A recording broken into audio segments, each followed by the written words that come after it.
ভারত জুড়ে শুরু হয়ে গেছে যুদ্ধের ক্ষণগণনা।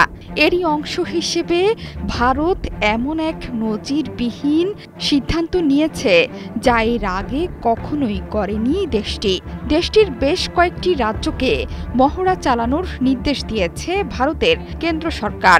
কাশ্মীরের পেহেলগামে হামলার জেরে ২৬ পর্যটকের মৃত্যুর পর পাকিস্তানকে দায়ী করে প্রতিশোধের নেশায় উন্মত্ত হয়ে উঠেছে ভারতের প্রধানমন্ত্রী নরেন্দ্র মোদীর নেতৃত্বাধীন বিজেপি সরকার।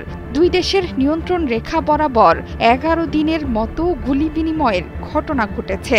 এছাড়া ক্ষেপণাস্ত্র পরীক্ষা সহ নিজ দেশের বাহিনীর শক্তি প্রদর্শন করছে দুই দেশই। ভারতীয় সংবাদ মাধ্যম এনডিটিভির প্রতিবেদনে বলা হয়েছে, বুধবার যুদ্ধ পরিস্থিতি মোকাবেলার জন্য পাকিস্তান সীমান্তবর্তী কয়েকটি রাজ্যকে মহড়া চালানোর নির্দেশ দেওয়া হয়েছে। এই মহড়ায় অন্তর্ভুক্ত থাকছে জেনেক্সে শিফট করো, লাইফকে লিফট করো। সাধারণ মানুষও। এনডিটিভি বলছে, চরম উত্তেজনাকর পরিস্থিতির মধ্যে এই মুহূর্তে ভারত সরকারের এই উদ্যোগের তাৎপর্যের গভীরতা অনেক বেশি। এর নেপথ্যে হল সবশেষ দেশটিতে এমন মহড়া হয়েছিল ১৯৭১ সালে।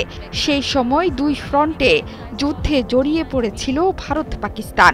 ভারত জুড়ে সতর্কতা জারি ছিল তখন।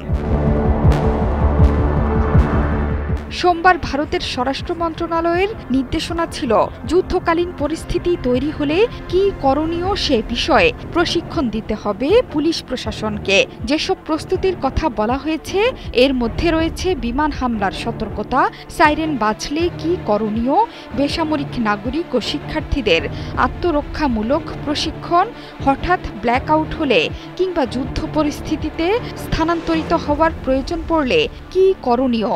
এছাড়া গুরুত্বপূর্ণ স্থাপনাগুলোর সুরক্ষা ব্যবস্থা নেয়া, মানুষ সরিয়ে নেয়ার পরিকল্পনা হালনাগাদ ও অনুশীলন, রাজ্যগুলোর সিভিল ডিফেন্সেরও উদ্ধার কাজ সংক্রান্ত মহড়া।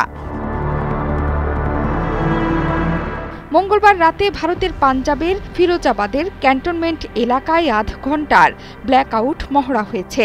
স্থানীয় বিদ্যুৎ বিভাগকে নির্ধারিত সময়ে বিদ্যুৎ বিচ্ছিন্ন রাখার অনুরোধ করেছিল সেনা কর্তৃপক্ষ। প্রতিবেদনে বলা হয়েছে, এই মহড়ার উদ্দেশ্য যুদ্ধকালীন পরিস্থিতিতে ব্ল্যাকআউট কৌশল প্রয়োগের প্রস্তুতি। কাশ্মীরে হামলার পর ভারতের প্রধানমন্ত্রী নরেন্দ্র মোদী এবং দেশের প্রতিরক্ষা মন্ত্রী রাজনাথ সিং পাকিস্তান ও সন্ত্রাসবাদের বিরুদ্ধে কড়া বার্তা দিয়েছেন। যারা এই ষড়যন্ত্র করেছে বা হামলা চালিয়েছে তারা কল্পনাতীত শাস্তি পাবে বলে হুঁশিয়ারি দেন নরেন্দ্র মোদী। এরই মধ্যে দেশের ৩ বাহিনীর প্রধানদের সঙ্গে কয়েক দফা বৈঠক করেছেন নরেন্দ্র মোদী। কাশ্মীর হামলার বদলা নিতে সশস্ত্র বাহিনীকে পাল্টা আক্রমণের পূর্ণ স্বাধীনতাও দিয়েছেন তিনি। তাই এই নির্দেশনার পরই ভারত পাকিস্তান যুদ্ধ যে আসন্ন সেটির নিশ্চয়তা পাওয়া গিয়েছিল। যদিও ভারতের সব ধরনের হুমকি মোকাবেলায় প্রস্তুত আছে প্রতিবেশী দেশ পাকিস্তানও। এরই মধ্যে অভ্যন্তরীণভাবে যুদ্ধকালীন সকল প্রস্তুতি নিয়ে রাখছে ইসলামাবাদ। দেশ জুড়ে চলছে মহড়া। জোহরা চৌধুরী সেতু, ৭১।